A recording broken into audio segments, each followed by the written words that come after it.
우리는 2019년도 벌써 12월 달 마지막 두 번째 주를 맞이했습니다. 이제 우리는 한 해를 결산해야 되죠.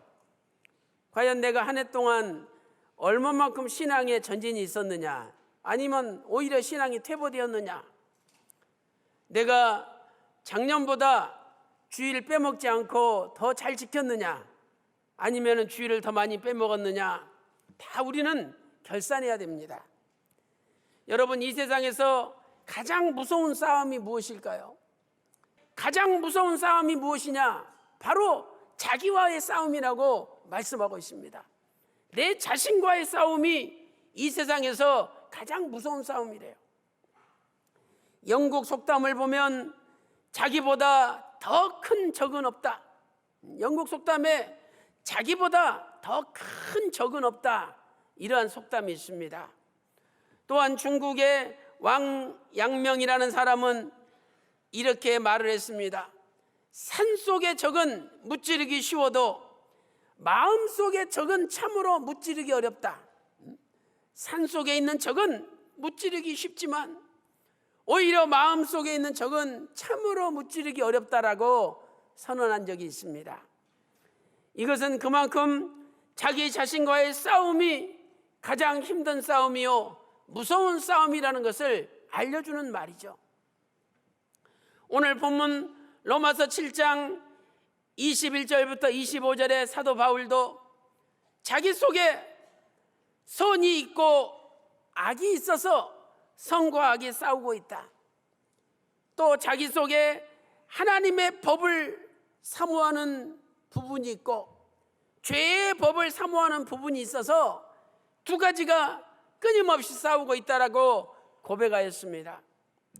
사랑하는 성도 여러분, 오늘 우리는 자기 속에 어떤 적들과 싸워야 됩니까? 과연 2019년도 한 해 동안 우리는 내 속에 있는 적들과 싸움에서 승리하였습니까? 아니면 패배하였습니까?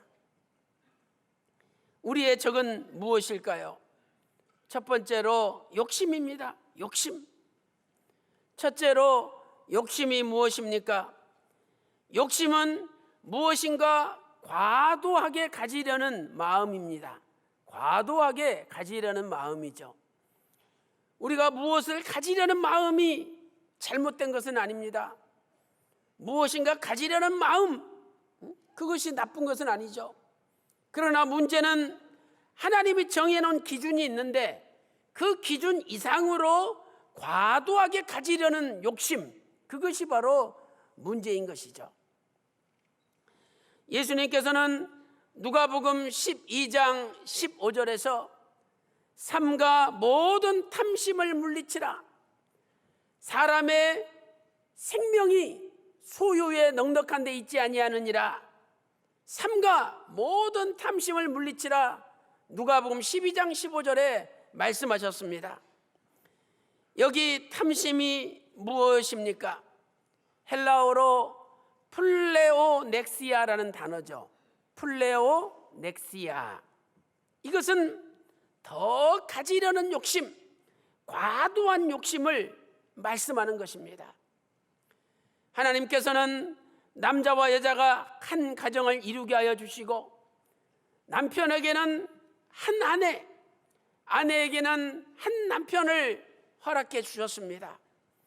그런데 그 이상의 더 가지려는 마음, 바로 그것이 욕심이고 탐심이라는 거죠. 사람의 욕심은 끝이 없습니다. 야, 100만 원만 있으면 좋겠다. 100만 원 생겨보세요. 야, 한 300만 원 있으면 좋겠다. 또 300만 원 생겨보세요. 야, 한 1000만 원 있으면 좋겠다. 사람 욕심은 끝이 없습니다. 두 번째로 욕심의 결과는 무엇입니까? 욕심의 결과는 사망입니다. 사망. 야고보서 1장 15절 말씀 보니까 욕심이 잉태한 즉 죄를 낳고 죄가 장성한 즉 사망에 이르느니라 말씀하고 있습니다. 아합과 이세벨은 나봇의 포도원을 욕심내었습니다. 그리고 나봇을 죽이고 포도원을 강제로 빼앗았습니다. 그 결과 어떻게 되었습니까? 아합과 이세벨은 비참하게 죽임을 당하였다고 성경은 말씀하고 있습니다. 사랑하는 성도 여러분, 세상 말에 나를 알고 적을 알면 백전백승이라는 말씀이 있습니다. 오늘 우리의 마음속에 있는 가장 큰 적은 바로 욕심입니다. 오늘 1년을 결산하면서 나는 너무 내가 욕심 부리지 않았나? 내가 너무 과도하게 욕심을 내면서 움켜잡으려고 있었지 않나? 스스로 돌아봐야 됩니다. 그리고 2019년이 끝나기 전에 과도한 욕심 이제 내려놓고 과도한 욕심 포기하고 오히려 마음 편안하게 한 해를 마감할 때 2020년도에 우리 앞길에 형통의 길이 열릴 줄로 믿습니다.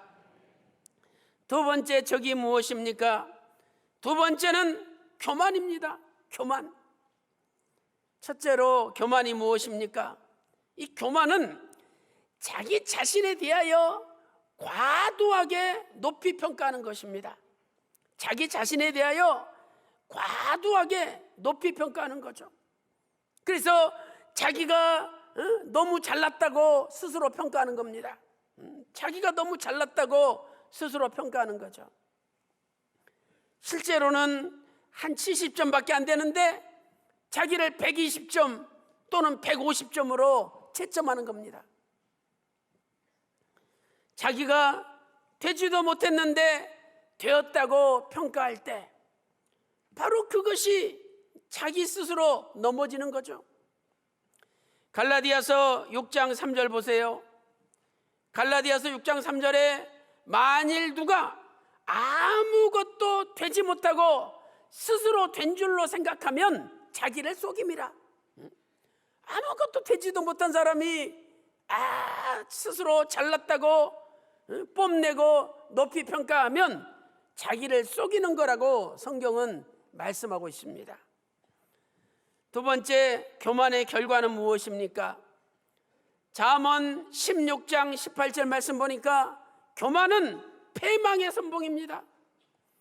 또 잠언 18장 12절에서 교만은 멸망의 선봉입니다. 야고보서 4장 6절 보니까 하나님께서 교만한 자는 물리치시고 겸손한 자에게 더욱 큰 은혜를 주신다라고 말씀하고 있습니다. 물리치시고 무슨 뜻일까요? 헬라어로 안티타소마이, 물리치시고 안티타소마이, 이것은 반대편에서 싸우다 이런 뜻이죠. 아니, 하나님께서 내 편에서 나와 함께 싸워주셔야 내가 승리하는데 하나님이 내 반대편에서 내 원수가 돼가지고 나를 향하여 싸우신다면 내가 어떻게 하나님을 이기겠습니까? 절대 이기지 못한다는 거예요. 그래서 우리는 늘 자신을 낮추고 겸손하게 하나님 앞에 엎드려야 되는 거죠. 야고보서 4장 10절 말씀 보니까 주 안에서 낮추라. 주 앞에서 나를 낮추라는 거예요. 그리하면 주께서 너를 높이시리라. 야고보 4장 10절에 말씀하고 있습니다.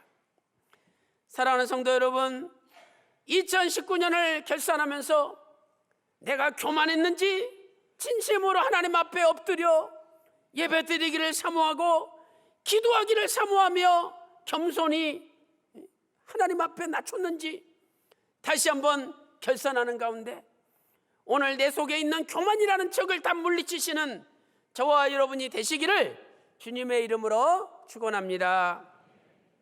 큰 세 번째, 내 안의 적이 무엇입니까? 세 번째는 성깔을 부리는 겁니다. 성깔 부리는 것. 첫째로 성깔을 부리는 것이 무엇일까요? 이것은 수시로 화를 내고 분노하는 것이죠.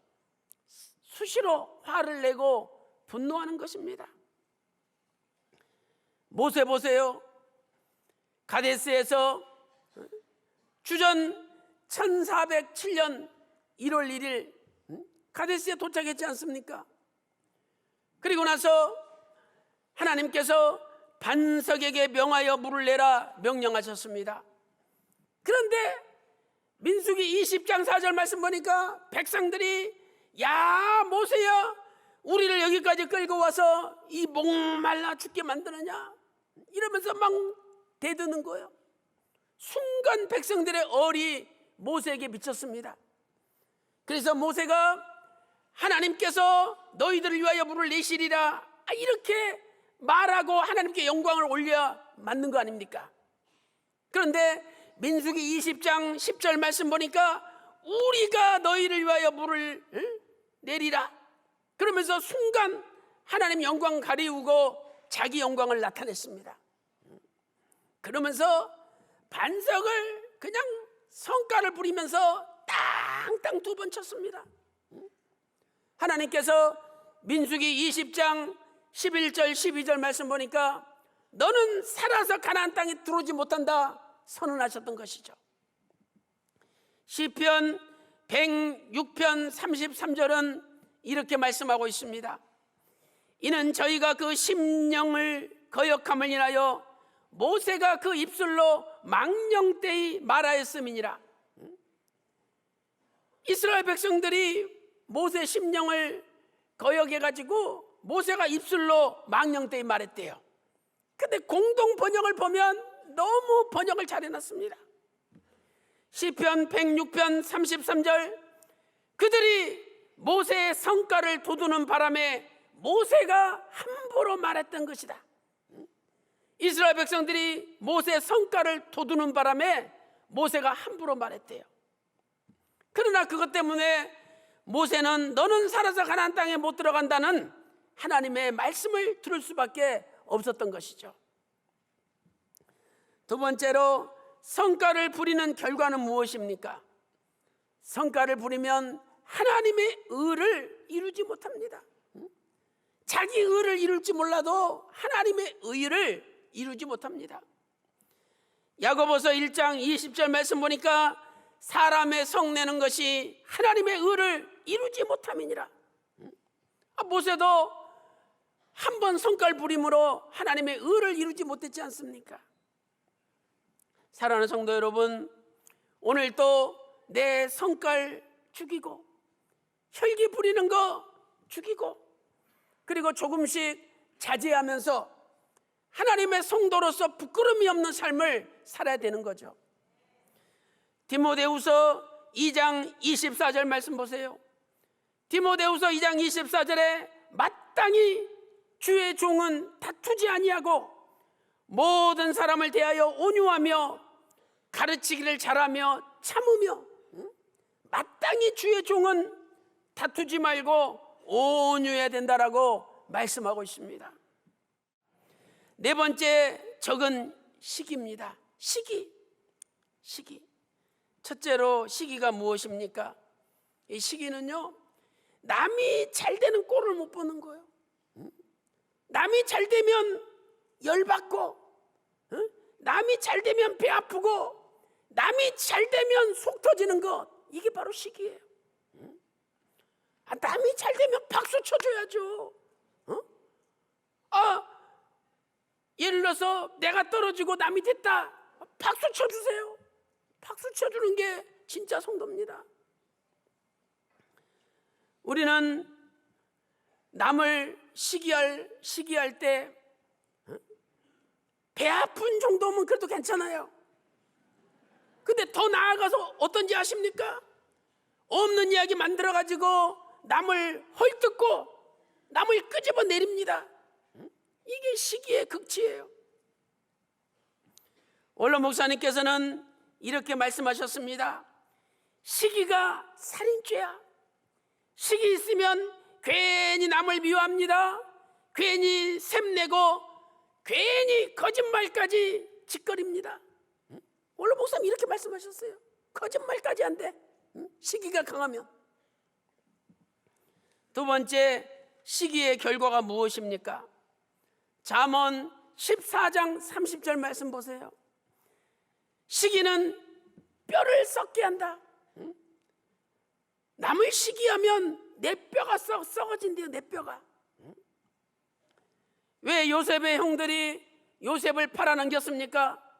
아버지 야곱이 동생 요셉만 사랑하니까 시기심이 생긴 거죠. 그래서 구덩이 속에 집어넣어가지고 애굽에 팔아넘긴 거예요.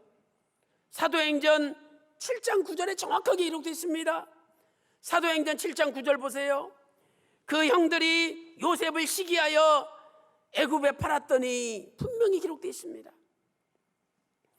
왜 종교 지도자들이 예수님을 십자가로 넘겼습니까? 예수님을 시기했기 때문이라고 마태복음 27장 18절에 말씀하고 있습니다. 예수님이 설교하면 능력이 있고 예수님이 설교하면 사람들이 많이 모이고 헌금이 많이 나옵니다. 그런데 종교 지도자들 자기들 설교해봤자 사람들 모이지도 않고 헌금도 안 나옵니다. 저 예수 저것이 나타난 다음부터 우리가 안 된다고 이러면서 예수님을 시기하고 예수님을 끌어내린 거예요. 사랑하는 성도 여러분, 진정한 성도는 남이 잘 될 때 기도해주고 남이 잘 될 때 오히려 박수 쳐주는 사람이 진정한 성도입니다.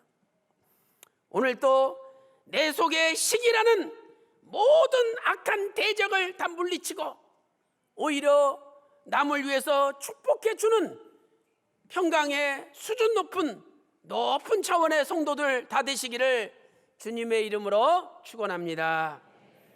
다섯 번째, 우리의 자기 속에 있는 대적이 무엇입니까? 다섯 번째는 게으름입니다. 게으름. 첫째로 게으름이 무엇입니까? 게으름은 무슨 일을 하든지 하기 싫어합니다. 그리고 무슨 일을 하든지 미루고 민기적 되는 겁니다. 바로 하면 되는데 안 해요. 그리고 괜히 민기적 됩니다. 게으른 사람은 기도하지 않습니다. 게으른 사람은 성경을 읽지 않습니다. 게으른 사람은 교회에 나와서 봉사하지 않습니다. 게으른 사람은 가정을 돌보지 않고 교구나 기관을 돌보지 않습니다. 게으른 사람은 하나님 앞에 나와서 예배 드리는 것을 싫어합니다. 그냥 귀찮아서 다 내팽개치고 가만히 있는 거죠. 두 번째, 게으름의 결과는 무엇입니까? 게으른 사람은 점점 인생이 불쌍해지고 인생이 가난해집니다. 일하지 않기 때문이죠. 잠언 19장 24절 말씀 보세요. 잠언 19장 24절에 게으른 사람은 그릇에 손을 넣고도 입에 올리기를 싫어하느니라. 그릇에 손까지는 갔는데 귀찮아. 입에 넣기만 하면 되는데 그거 안 넣는다는 거예요. 잠언 19장 24절에 기록되어 있습니다. 또한 잠언 13장 4절 말씀 보니까 게으른 사람은 마음에는 원하여도 얻지 못하느니라. 게으른 사람은 마음은 원이로되 얻지 못한대요. 잠언 12장 27절 말씀 보니까 게으른 자는 그 잡은 것을 사냥하지 아니하나니 사람의 부귀는 부지런한 자의 것이니라. 부지런하면 반드시 부자가 된다라고 잠언 12장 27절에 말씀하고 있습니다. 사랑하는 성도 여러분, 게으름은 우리 내부의 강력한 적입니다. 로마서 12장 11절에 사랑하는 성도들이여 게으르지 말고 부지런하여 열심을 품고 주를 섬기라. 로마서 12장 11절에 말씀하고 있습니다. 2020년도에는 모든 게으름의 대적을 다 박살내고 부지런히 가정일하고 부지런히 장사하고 부지런히 사업하고 부지런히 교회 일하는 가운데 하나님께서 여러분 가정에 천천만만의 부귀의 복을 쏟아부어 주시기를 주님의 이름으로 축원합니다. 여섯 번째, 우리의 대적이 무엇입니까? 여섯 번째는 원망입니다. 원망. 첫째로 원망이 무엇입니까? 원망은 모든 것을 남의 탓으로 돌리는 겁니다. 자기는 잘못한 거 하나도 없어요. 다 남편 탓이고 부인 탓이고 애새끼들 탓이고 다 저 사람 탓이지, 심지어는 하나님 탓입니다. 그게 바로 원망이에요. 원망. 잘 되면 자기 탓이고 잘못되면 다 남의 탓, 하나님 탓으로 돌리는 것이 원망하는 사람의 특징입니다. 야고보서 5장 9절 말씀 보세요. 형제들아, 서로 원망하지 말라. 그리하여야 심판을 면하리라. 원망만 안 해도 하나님 심판 안 받는데요. 야고보서 5장 9절에. 그러니 우리가 원망만 안 해도 사는 거예요. 고린도전서 10장 10절 말씀 보니까 어떤 이들이 원망하다가 광야에서 다 멸망당했듯이 너희들은 원망하지 말라. 고린도전서 10장 10절 말씀입니다. 두 번째로 원망의 결과는 무엇입니까? 원망의 결과는 멸망입니다. 멸망. 감사하면 사는 길이 열려요. 그러나 원망하면 망하게 되는 거죠. 사랑하는 성도 여러분, 2019년도 한 해 동안 우리는 얼마나 많은 원망을 했습니까? 아니면 반대로 얼마나 많은 감사를 하나님 앞에 드렸습니까? 광야에서 20세 이상 장정 60만 3,550명이 출애굽했습니다. 그런데 여호수아 갈렙 두 사람만 남고 나머지 60만 3,548명은 광야에서 다 죽었습니다. 왜 죽었습니까? 민수기 14장 29절과 30절 말씀 보세요. 여호수아 갈렙 외에는 가나안 땅에 들어가지 못하리라. 그러면서 나를 원망한 사람의 전부가 가나안 땅에 들어가지 못하리라 선언하고 있습니다. 원망하는 사람은 하나님 약속하신 거룩한 땅 가나안에 들어가지 못합니다. 우리가 천국 가기를 소망한다면 이제는 원망을 버리고 늘 감사해야 됩니다. 이래도 감사, 저래도 감사, 잘 돼도 감사, 못 돼도 감사, 기분 좋아도 감사, 기분 나빠도 감사. 이렇게 감사할 때 하나님께서 모든 잘못된 것을 좋은 걸로 바꿔주시는 거죠. 원망은 각자 우리 속에 있는 가장 무서운 적입니다.